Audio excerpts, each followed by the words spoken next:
Welcome to the Bearing It All podcast, where we dive deep into the backstories of celebrities, CEOs, and multi-million and billion-dollar entrepreneurs. There are no rules as we aspire to inspire by sharing real experiences, triumphant comebacks, and what the road to success really looks like. It's all about the grit behind the glamour. All right. Well, welcome to the Bearing It All podcast. Today, I am interviewing Jerry Malcolm, a highly successful CEO, entrepreneur, real estate entrepreneur, investor. You don't want me to use the word mogul, but I'm going to go ahead and throw it in there. And you're also launching a high performance coaching business. So welcome, Jerry. How you doing? I'm doing good. How are you doing, Barbara? Glad to be here. I'm so excited to see you.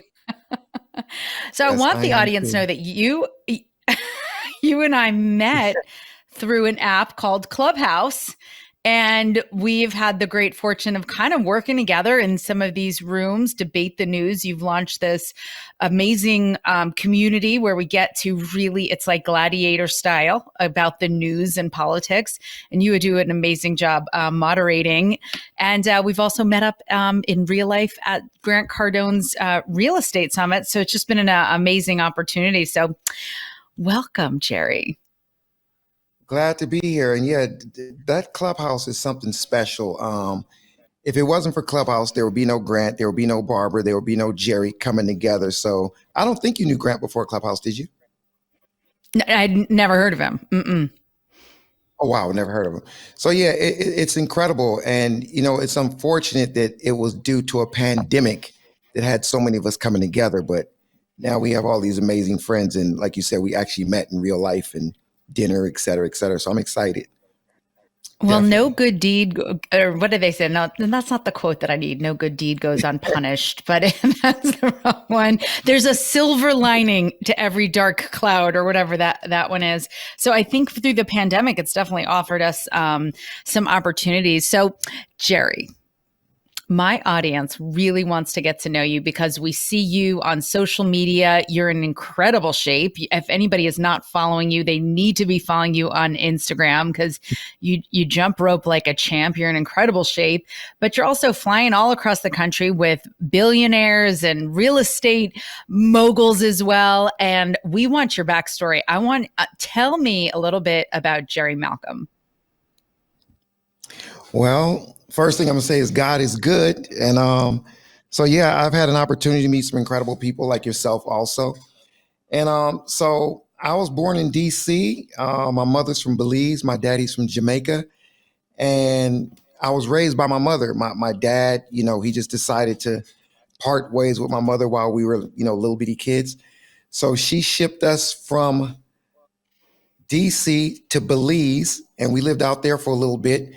Then she moved to California to start her life. And then she sent for her kids later. So it's me, my brother, and my sister, and my beautiful mother. And we kind of grew up in you know, you hear people say that, oh, we grew up in the ghettos and you want the real Barbara? You yeah, put a little, I want the real story. First of all, I mean, Belize is fascinating enough. I don't want any spin. We get enough spin on social media. Right. So we grew up in the hoods of Los Angeles. I lived in a city called Watts. So Watts is the epitome of the ghetto in Los Angeles. And me, my mother, my brother, my sister, we all slept in the same bed. We had a studio. The only separate room was the bathroom. So our kitchen was a hot plate. And so our mother, she would go to work sometimes and just leave us there because she had to work 2 jobs. We moved from Watts to a city called Compton. Compton was just a step up from, you know, instead of being as small as Watts, it was bigger and a little bit more, you know, hood. And then we moved from there. My mother, you know, she started making a little money. She bought her first house, and we moved to another area. And just so happens that we moved to an area that happened to have the most notorious street gang in the state of California, and it was called the Rolling 60s Crips. We moved into the heart of that. They were called the Rolling 60s. We moved to 60th Street. So that tells you where we moved to. And so, yeah, you know, it was interesting growing up with the people, you know, getting jumped, you know, it's little things like that. But it you know, how did you not end up in a gang? You know, Barbara, I have no idea. But the thing is, and I don't even want to give my mother credit because we did things. Well, I will give her credit. What I mean is she didn't talk us out of not getting gangs. We just decided not to do it. I was never a follower. I always had something inside of me where I believed I liked the underdog. And I always felt that the gangbangers were bullies. I never wanted to be someone to gang up on someone else. So I decided to be, a solo guy, a lone wolf. Now, because of that, I did get bullied. So I didn't have a gang to protect me. But, as I started to mature, I developed some skills that enabled me to not get bullied so much. What were those? See, I find it fascinating because I imagine that you took the road less traveled. I would think, and I don't know, this is not my personal experience, but I would think that it would just be easier to join the gang for safety and security and comfort, camaraderie. I mean, am I wrong on Yeah. that? No, you're not And then wrong. what But did you do to protect yourself? the problem with the gangs is they were robbing people, they were jumping people, they were shooting people, they were doing things that wasn't inside of me to do to innocent people. So I preferred the being on the outside and having to deal with them than doing things that they did to other people that landed them in jail or dead or things like that. I wasn't into smoking weed. I wasn't into drinking alcohol, at a young age. So I was fascinated with boxing. So I got into boxing at a young age, boxing and kickboxing. So since I got into that, you know, I just had a certain mindset. It's interesting, Barbara. I always felt that because I had Jamaica and Belize in me, I always Mm-hmm. felt I was a little different than the average. I always felt like I had a little more grit in me. So Yeah. I, I was willing to struggle a little bit more. I love that you're saying that because I think more people need to tell their story, own their story, and identify more with the strength than anything else. I'm a descendant of Holocaust survivors. And I think if my grandparents could survive such an atrocity, I must be built like a tank. I feel like I'm like, you can't hurt me. What kind of advice would you give to young adults that are being raised in the same environment that you are, but look to you as like, I'd rather be Jerry than part of the gangs? Don't don't march to someone else's drum. Just don't be a follower. Most of these people, they're followers, and most of them they don't have a belief within themselves. And depending who you hang around and depending what your circle is, you're going to basically adapt their beliefs. So you'll never have the ability to create your own identity if you're focused on someone else's identity. So these guys are gangbangers. These guys are thugs. If you hang around them, you're going to be programmed like them. But if you say, hey, let me find the other guys that's playing basketball after school. Let me find the other guys that's wanting to run track. Let me find the other guys that want to play basketball. Those are the guys stretching every morning, waking up at 5 a.m. Focus on that type of lifestyle more so than the one, for the fast, little hustle. So What that's, about your the first. siblings? My brother, my sister, my brother's extremely Mm-hmm, mm-hmm. successful. Same Wow. exact concept. Very successful. My sister, she didn't get into entrepreneurship, but she's doing good. So the siblings are great. My mother, she's just living a life in a nice big house, big swimming pool, jacuzzi. No I said, way. Mom, no way. I said to Well, my no, mother, I tell said, me. Yeah. oh, my mother doesn't live in that bachelor anymore. She doesn't, she has outdoor bathrooms next to her pool and outdoor rooms where people can take showers. Um, What a I said, great Mom, story. Wait, how did she get there? I'm missing a few pieces to this puzzle. How did she go from Compton to bathrooms by her at her pool house? she had 3 kids and she has 2 sons that kids take care of their mom. It's interesting. There's another portion to that as far as dad. I need So that. dad I gotta hear that. dad is not a recipient of what mom is. I mean, he doesn't get what mom gets. and he wasn't there. But I asked my mother, I said, Mom, how many countries have you been to? Because that's all you do is travel. And she said, every alphabet.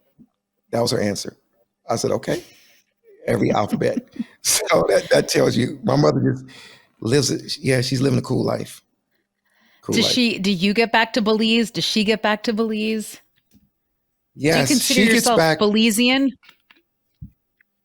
I consider myself a mix between the two, Belizean and Jamaican. But my mother goes frequently. We're supposed to go, I think, the top of this year, but we have a bunch of land that we're gonna be, so we're supposed to go deal with the land out there. We have a bunch of like a lot of acres. So we're gonna be doing some things with the family land in Belize. Nice, nice. So what were your steps? You went to did you graduate high school from, or did you end up going to a private school? Like, how did you move through yeah, that's a tough experience. And I mean Compton's legendary. I mean, they do rap songs on Compton. Yeah, Barbara, it was rough, but I barely made it out of high school. I didn't go to college. I couldn't find a job. So I had a friend of mine. We would borrow his mother's car and we go look for warehouse jobs, literally warehouse jobs, like where we can, Hmm. get hired. So at 16, I got my first job and I made minimum wage, and it was a company called Pizza Hut. So I would clean those big pan pizzas, the pans for the pizza. And then I got a telemarketing job. So I did a telemarketing job for about 6 months, and I never had another job since. So Pizza Hut at 16 for about 3 months. At about 19, a telemarketing job for about 6 months. And early 20s, I got into real estate. But I got into real estate as a bird dog, where I met a guy who had a loan company, and I would knock on people's doors that was in foreclosure and try to find someone that wanted to refi. And I refer him to this guy who to this day I never met. If I saw him walking down the street, I wouldn't know who he is. And he would give me a whopping $300 for everybody that gets a loan. Nice. so so $300 for a loan. Then about 2 years later, I met another guy, and he saw my hustle, and he said, "Let me teach you how to do your own loans and make all the commission." So if I did a $500,000 loan, I would get about 5 points for that loan. So I started making a great deal amount of money at, say, 23 years old. Then I got like a 2,500 square foot office, had like 10 employees, and I had a mortgage company. And then about 4 or 5 years later, I started buying property. And so I could buy one house and make the same amount I could make almost a year in doing mortgages. So I decided to become a full-time investor, and I stopped doing loans. So that's how that worked Wow. out. You know what I find That, interesting about this story, because I'm also an entrepreneur. A lot of people see see these opportunities, but they don't necessarily take it. You know, what gave you the confidence to actually start pulling the trigger and doing these things? Because it's easy to tell the story in this chronology, but it's really important to share that there's a lot of botanists out there that study all this stuff and watch everybody else, but they actually never, they never pull the trigger. They never do the things to get the things. What gave you the courage? I mean, I guess maybe you had nothing to lose. I want to hear that part of, like, you must have been shitting your pants at some point. all the time. But, as cliche as it sounds, the fighting is what did it for me. I used to compete in kickboxing. If I didn't compete in kickboxing, for me, I don't believe I would have had the discipline to go through what I went through to become an entrepreneur. So the reason why I call my company Seventh Round is because I had a kickboxing coach, Peter Sugarfoot Cunningham. He was a 7-time undefeated world champion.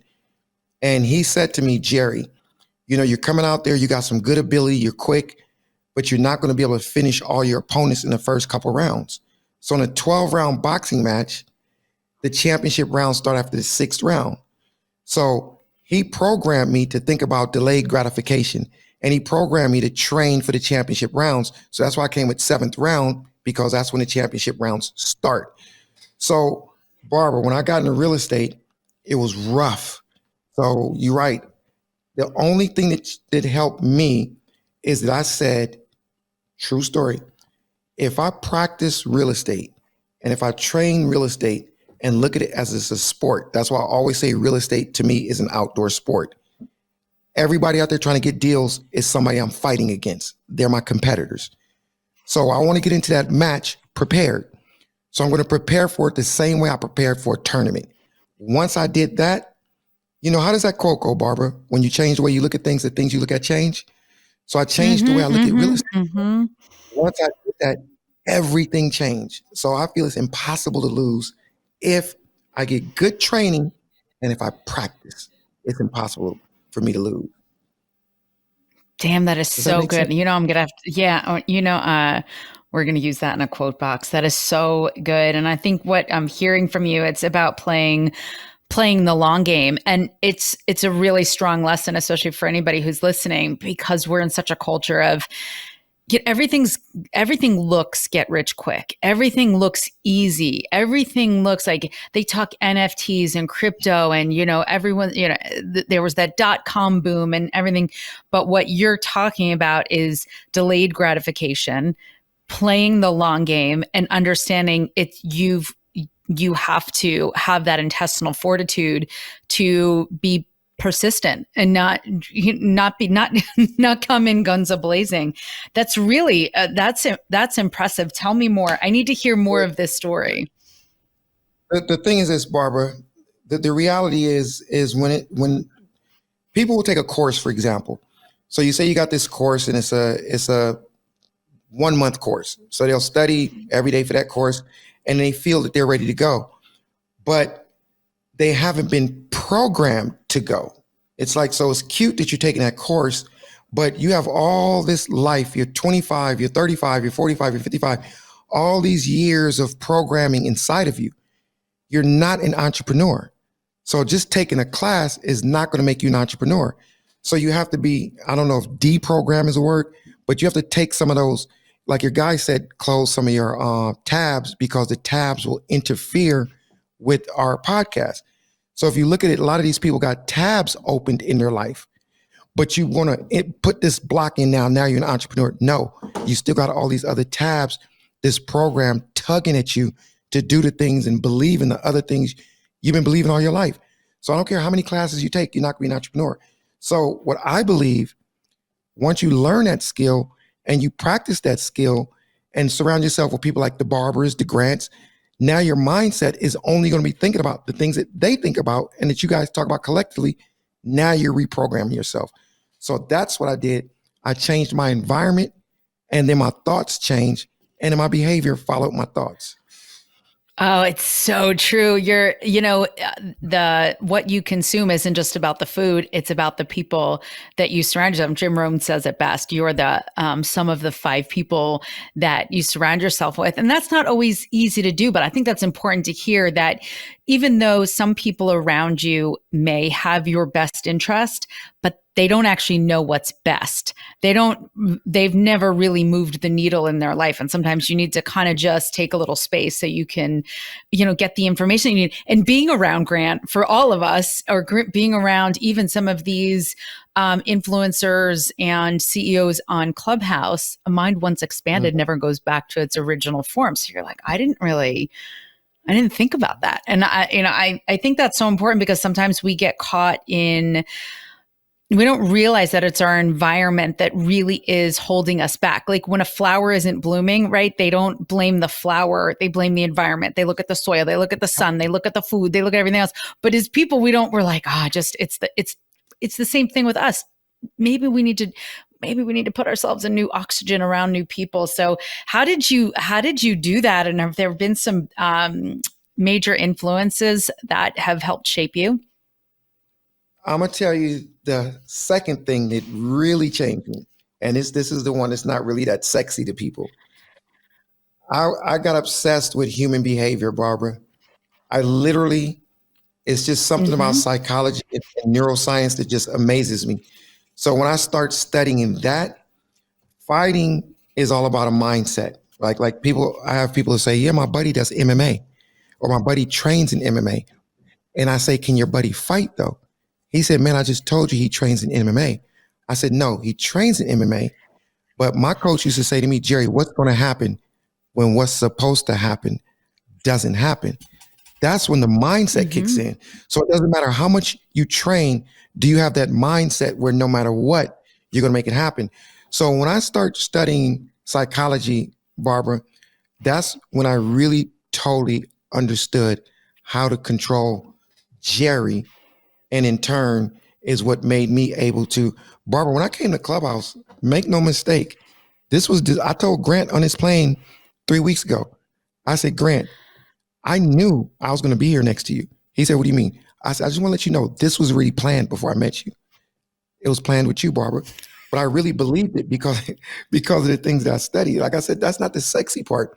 But when you understand people, you'll really be able to really expand your life and your circle.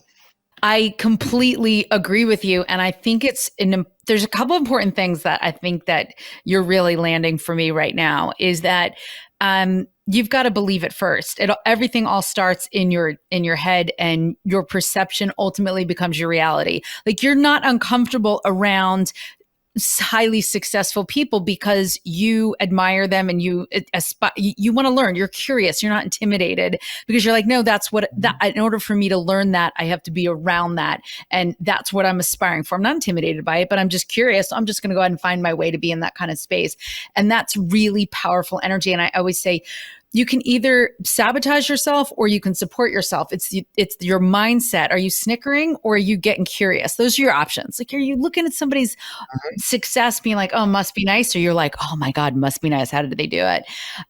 That's one thing. But the other thing that I think is really important that you're saying is, I think in our society, and you debate me because we do like to debate, if so, I think in society we are conditioning people to think that I'm up for debate anytime. But I think as a society, it's to the detriment that we hold academic success in such high regard, because you said you barely got through high school and didn't even go to college, yet you sit and study neuroscience as well as real estate and entrepreneurship. You sit and you study, and then you deploy it. I mean, there are people that are very gifted at learning and then regurgitating that information, but they never actually take that step to deploy it. They just study. And let me tell you, that's the last surgeon I want operating on me, is somebody who studied surgery in a book, but won't get out, won't get the knife and start cutting, Right. So I love that. I think it's important that you and so many other people share, because I wasn't a good student either. I really struggled, but I checked the box. I went to college. I got my degree in health sciences, but I really do want to be part of the conversation that there's intelligence is not just measured by an SAT score or a diploma. Intelligence is a much bigger spectrum than that. So I love that you found your own course and continue to stay in the space of curiosity. Am I wrong about the schooling thing? Talk to me. Now, if there's one thing I can say to my mother, and even to other mothers out there, to not do not compare your children to other kids that's in the family, other relatives that's getting better grades and doing better in school than you. I can't tell you how much that made me feel so down, that my cousins were getting A's and B's and we were barely making it out of high school. I can't think of anything that I learned in high school that I use now or that benefited me. But my life journey and the path that I took was more of a lesson than the lessons that my teachers gave me. Some teachers shouldn't even be teachers. There's a way, everybody's not created equal. Just like you have these sporting, some youth basketball coaches shouldn't even be a coach. So it's tough to ask me that, because my schooling was not a good memory for me, Barbara. So I think school is probably necessary just to give people discipline, to get up at a certain time, this and that. But make no mistake, there's other things that you need to learn, like how to communicate effectively. And I don't mean an effective speech class. I mean, how do you get through? Because it's not what you say to somebody, it's how they interpret what you say to them. So there's a lot of different things that you can learn that you're not going to learn in school. So, high school and middle school, but no, I don't think school is it. But I tell you, I wish that some type of psychology was involved in middle school and high school. That would help people tremendously by a real psychologist, though, not just someone, a teacher. But Well, I wish you would yeah. continue to share that story, because I think it would land so much for so many people out there that do struggle academically, that it doesn't make, you give a bear a fishing pole, he's going to think he's, a terrible fisherman. Meanwhile, they can catch fish with their hands, or judge a fish by his ability to climb a tree. It's just, I think we're at such a disadvantage, and you're so right. It's not what it's in that space of communication. And what I think you're so gifted at, Jerry, two things you're gifted at that I see is that you listen. And you don't jump to conclusions. And when you don't feel like you have full grasp of what somebody's saying, you ask more questions. So you really are very thoughtful in your communication. And it's also not what you say, it's how you say it. And that's not taught in school either, yet that is something that you've learned. Maybe you learned it going door to door or telemarketing, just learning how to articulate yourself. Because it's not, my ex-husband used to say to me all the time, he's like, it's not what you're saying, it's how you're saying it. Because he would always say my how was so obnoxious. I was like, I like my how. Barbara, you just nailed it. You just nailed it right there. Can you hear me? Yeah. Yes, you just nailed it right there. It's when you said the questions part, because I would do real estate rooms on Clubhouse, and I would tell people I'm a professional mind reader. I would say I can read your mind right now, and they would laugh at me. How are you going to do that? I would say you're going to tell me how to close you. Oh, literally, I would tell a client, you're going to tell me how to close you, and the way I do it, is by a series of questions. So I just bent over to get one of my little notes, Barbara, and my notes are always, this is what I tell people. To give you an example, when I'm speaking about real estate, when I go to a client, I tell them, no longer say you're looking for deals. You're looking for conversations. The right questions create the right conversations. The right conversations is what creates a rapport. That rapport is what can create the opportunities. And those opportunities is what can lead to your desired outcome. But it starts with a question. For me, business is two things: decisions and conversations. Depending on the decisions that you make, that says a lot about your life. Are you going to get into the gang? Are you going to run with the right people? Are you going to educate yourself? The decisions you make, depending on the knowledge that you get, that will determine the type of decisions you can make. How good are you at conversing or having a conversation with the right people? You may be a good person, but if you don't know how to meet that person where they're at, like, how many times have you seen me on stage in Debate the News or whatever room? I know how to talk to people, so therefore I can open up anybody I want to just through conversation. It's that simple. So yes, well, you're very charming. You're very charming on those stages. I won't argue with you when you tell the truth, Barbara, but go ahead. It's been, well, thank you. I think, well, I've also seen you grow and evolve on Clubhouse. And I don't remember what it was. I think there was some sort of, I don't remember the details. And remember, Maya Angelou always says, you never remember what people say, but you remember how they make you feel. And I remember you demonstrated such a high level of emotional intelligence, because I think you could have engaged, I think it was with John Legere, actually. I think you could have engaged in heavy combat, because I think he was out of line. And you chose the high road. I mean, I wanted bloodshed. I was irritated because, I'm on your team usually. And I loved that I had a front row seat to seeing you really hold fire and almost not react, but respond at such a higher level of intelligence. And it spoke volumes about you, but also the ability to constantly grow. And I think that's where I connect with people the most, is people that are always looking to grow, accept, all right, that wasn't the highest expression of myself last week, but I'm a work in progress. I'm doing better today. And I give you a lot of credit in that. Do you remember what I'm talking about? And I remember you text me afterwards and Grant text me afterwards. And The reason why I handled him like that is because when you get into an altercation with someone, I consider the source of the problem. John Legier is not a real problem. John Legier is a great guy with great insights. He just has his belief, and his belief is not always in sync with my belief. Therefore, we clash. Now, was he out of line a little bit for talking about me in another room with about 1,000+ people in there? Of course, but I still consider it the source. So I'm not gonna come mash someone that doesn't really want to be mashed.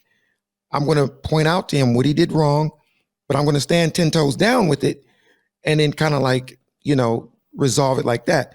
But you've probably heard me the other times when I've sent people invitations to come meet with me in person because those people are different.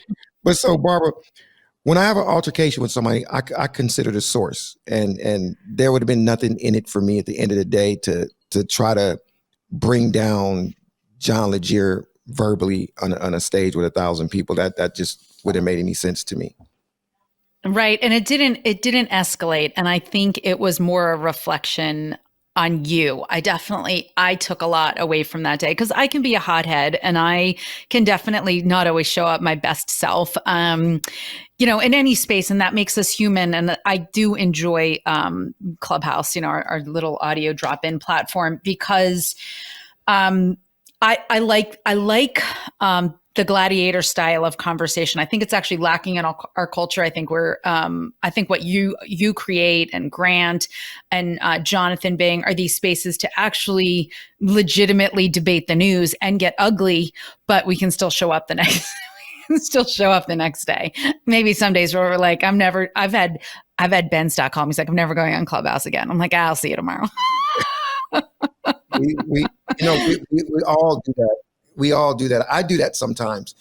And but the bar, you see how when you come into the room, how Barbara, how does that make you feel when I do that every day? Oh, I feel like I'm the queen. I'm like, was there paparazzi to my showing up as well? No, you make people feel good.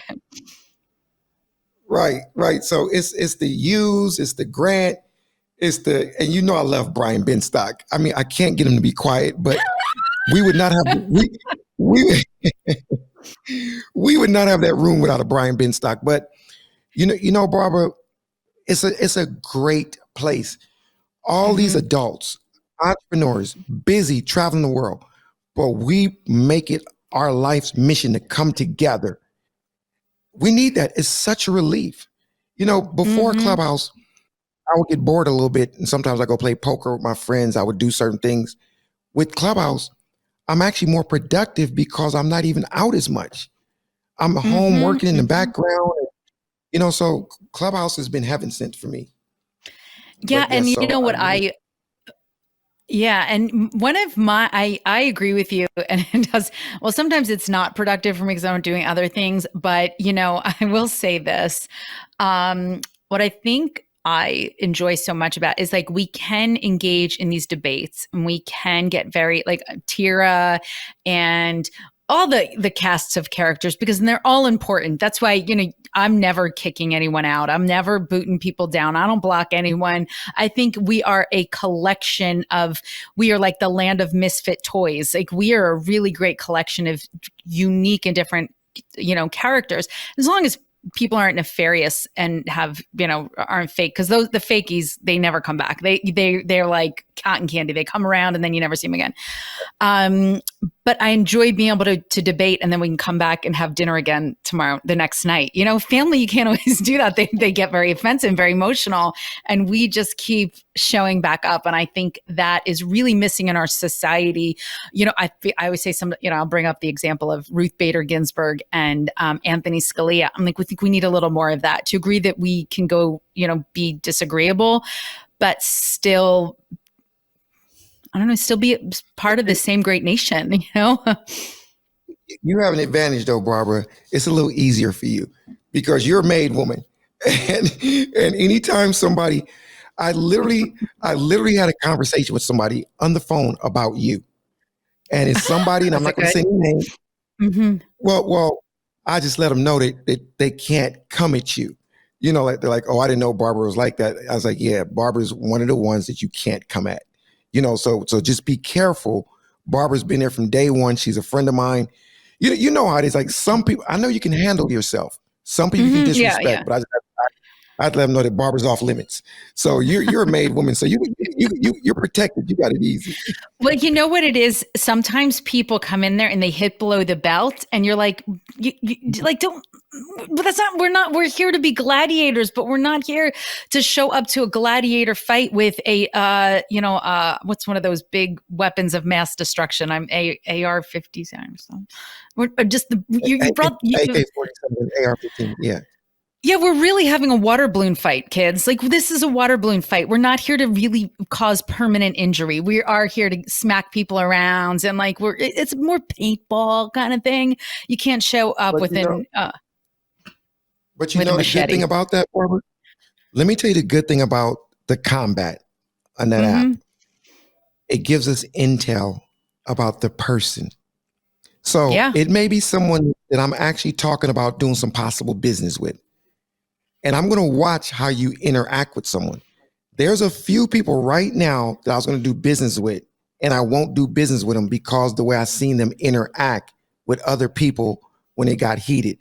I didn't like their style. So it let me know that's not the type of person I want to do business with. So for me, I'm actually watching people like, oh, you just said that to that person? Oh, you just okay. Mm-hmm. So that's a good thing. Mm-hmm. Clubhouse, there's a lot of business made on that app. So you can kind of see how people move by the way they communicate with other people. So that's Yeah, one because good we can benefit about get feisty. And I love what you're teaching in this conversation because it is so much about, playing the long game. And yes, you can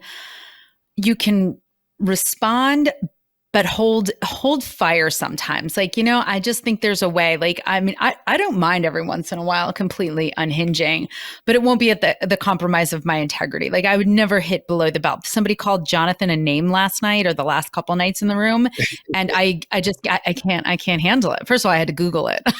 Didn't even know what it actually. I was like, I know that's a bad word, but I don't actually know the context of it. So I'm sitting there like, oh, that's a bad word. I won't even say it, but it is kind of kind of funny. So I have two more questions for you. Where do you see yourself in 5 years? probably sitting next to Barbara and Jesse in some TV show, talking about my live events that I'm going to start doing. So you like that one, huh? I'm in the process of doing some live events. So I'm taking my show on the road.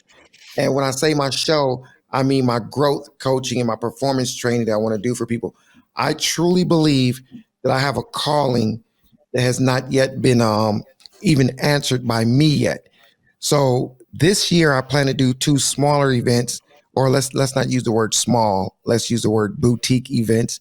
And then next year I'm going to go all in, and I'm actually about to start a podcast, and the name of it is called All In with Jerry Malcolm.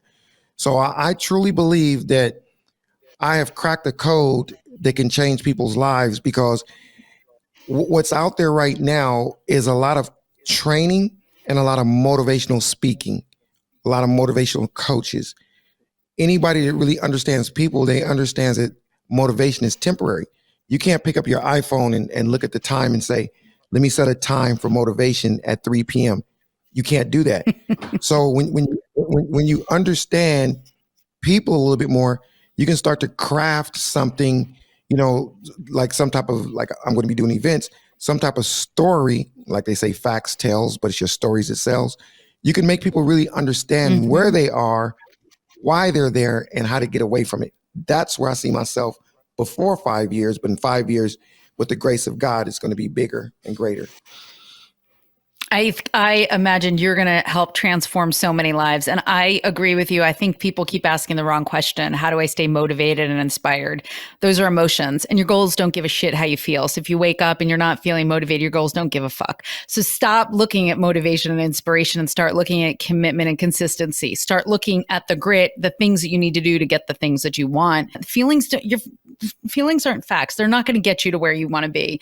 I am right there in line with you. And if anybody ever says I'm a motivational speaker, I'm like,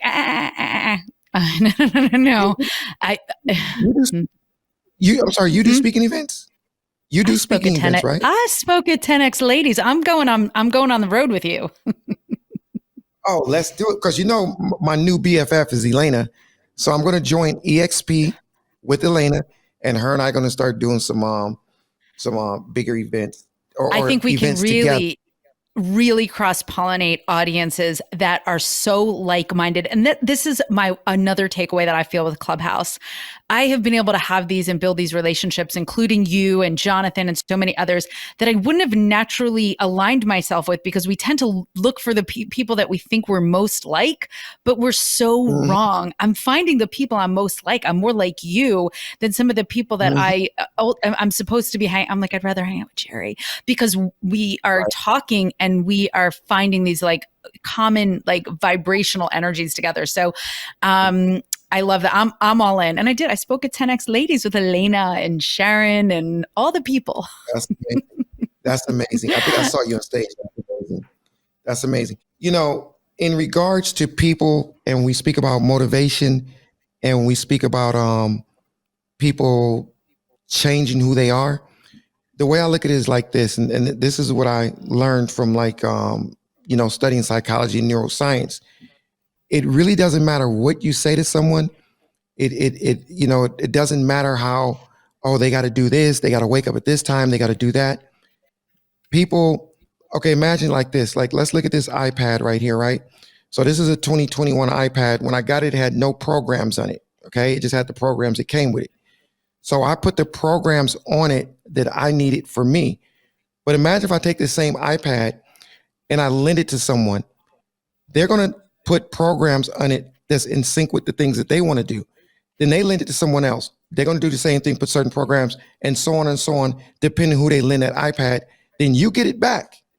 Now you got an iPad with 256 gigs, but it has all kinds of programs that has nothing to do with you, but it has to do with other people.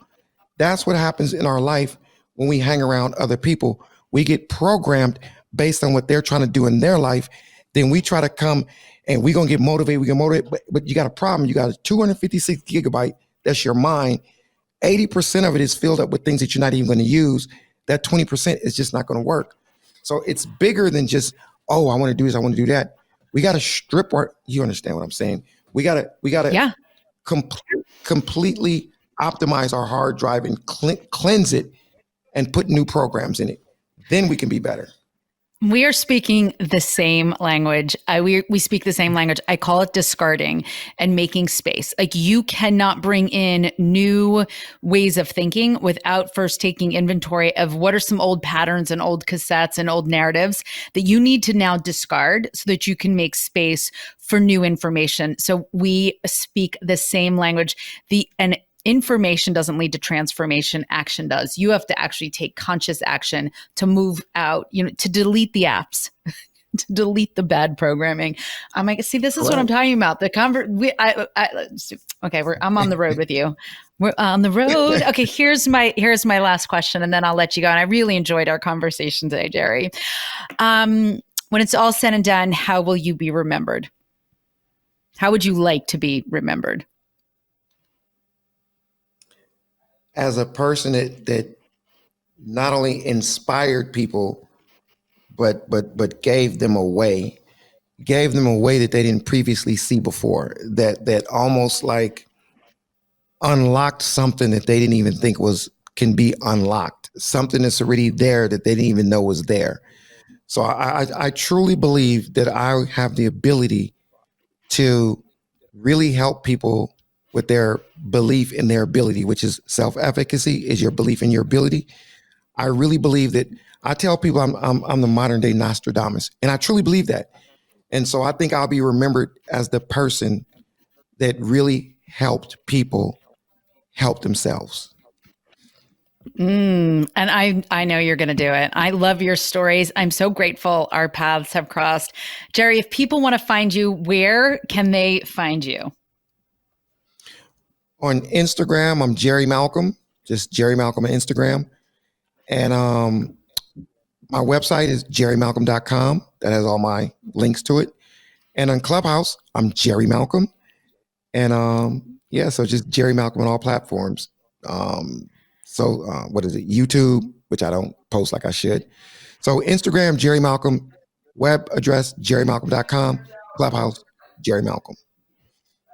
I love it. I love it. And every Monday through Friday on Clubhouse, Debate the News, 6 p.m. Eastern Standard Time and 3 p.m. Pacific Standard Time. Am I correct? Every single day. Or is it 5? Well, No, 5 days. 6. 5 Yes, days 5 a week. Monday. Jerry, I knew this was going to be good, but it actually exceeded my expectations. You're an unbelievable person. I am so grateful our paths have crossed, and I'm looking forward to seeing you again in real life. You're amazing. You're an incredible human being. Thank you. Thanks for listening to the Bearing It All podcast, where we explore what it means to live your best life. To stay connected, go to barbaramajeski.com and leave us your email. We'll keep you posted on all that it means to have the health, wealth, and happiness that you deserve.